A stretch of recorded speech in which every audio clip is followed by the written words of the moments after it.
नमस्कार साथियों, आप देख रहे हैं बुंदेलखंड फास्ट ब्रेकिंग और आइए नजर डालते हैं आज की इस खास खबर पर। आज हम बात करेंगे उत्तर प्रदेश के योगी सरकार के 8 साल पूरे होने पर झांसी में हुए विकास कार्यों की। झांसी सदर विधायक रवि शर्मा ने प्रेस वार्ता में योगी सरकार की 8 वर्षों की उपलब्धियों को गिनाया और बताया कि किस तरह इन वर्षों में झांसी महानगर ने तरक्की की है। 8 सालों में प्रमुख विकास कार्य सूची: स्मार्ट सिटी योजना से झांसी का कायाकल्प, बीड़ा परियोजना से नए उद्योगों की स्थापना, हर घर जल योजना से जल संकट का समाधान, युवाओं के लिए स्टार्टअप और लोन योजना। रवि शर्मा विधायक ने बताया है कि बीड़ा योजना से झांसी और आसपास के क्षेत्रों में औद्योगिक विकास होगा, जिससे युवाओं को रोजगार मिलेगा।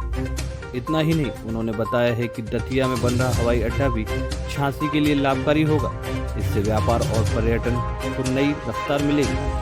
योगी सरकार बुंदेलखंड के विकास को प्राथमिकता दे रही है, इससे आम जनता का जीवन बेहतर हो रहा है।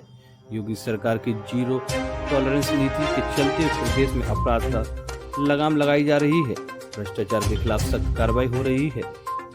योगी सरकार ने यूपी को शांतिपूर्ण और भ्रष्टाचार मुक्त प्रदेश बनाने की दिशा में कई महत्वपूर्ण कदम उठाए हैं। तो ये थी झांसी से हमारे संवाददाता ब्रजेश परिहार की रिपोर्ट।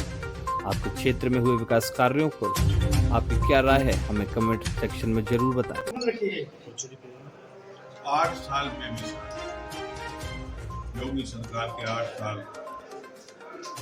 आज पूरे हुए और इन 8 वर्षों में योगी सरकार की उपलब्धियां। वहीं दूसरी ओर वो सरकारें जो चाहती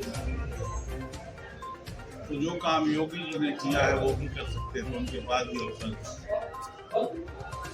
एक कालखंड ऐसा रहा जब सपा और बसपा एक दूसरे को रिप्लेस करते रहे, सपाई बसपाई सपाई बसपाई।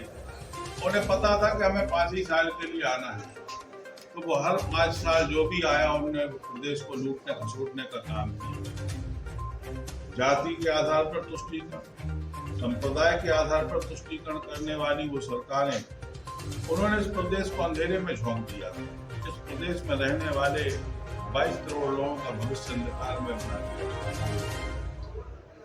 तब लोगों को एक प्रकाश की किरण योगी जी के नाम पर दिखाई दी। भारतीय जनता पार्टी पर लोगों ने विश्वास किया। वो समय था जब योगी जी ने इस प्रदेश को अंधेरे से निकाल करके प्रकाश की ओर ले जाने का काम किया। योगी जी ने इस दंगा प्रदेश को शांत प्रदेश के रूप में बदलने का काम किया। आदरणीय योगी आदित्यनाथ जी ने उद्योग के माहौल को जिन्होंने बिगाड़ दिया था, जिन्होंने कानपुर जैसे बड़े शहर को, जिसे मैनचेस्टर बोलते थे, कानपुर से उभरते हुए उद्योग धंधे, हरुआ सुमेरपुर से उभरती हुई फैक्ट्रियां, उन्हीं से पलायन करता हुआ उद्योगपति, उन सबको यदि रोकने का काम किया तो भारतीय जनता पार्टी की सरकार ने किया। आज वो सरकारें जो पश्चिमी और पूर्वी उत्तर प्रदेश में दंगा करवा करके सांप्रदायिक तुष्टीकरण करके वोट झटकती थी, और वोट झटक करके उन्हें मालूम था कि हमें 5 साल रहना है, सरकारें भ्रष्टाचार में लिप्त हो जाती थी। उनके मंत्री लोग जेल जाते थे लगातार। आप सबकी जानकारी है कौन कौन से मंत्री उन सरकारों के जेल गए। उनके भ्रष्टाचार का ही वो परिणाम था। लेकिन आज मैं कह सकता हूँ कि 8 वर्षों की योगी आदित्यनाथ जी की सरकार में जेल जाना तो छोड़ो, किसी मंत्री और विधायक के ऊपर लोग आरोप भी नहीं लगा, क्योंकि ये ईमानदार सरकार है, ये जनता के लोक कल्याण को करने वाली सरकार है। योगी जी के रहते देश तो खुशहाल हुआ ही है, लेकिन बुंदेलखंड जो उपेक्षित था, जिसे देश और प्रदेश की सरकारें बुरा मान ली।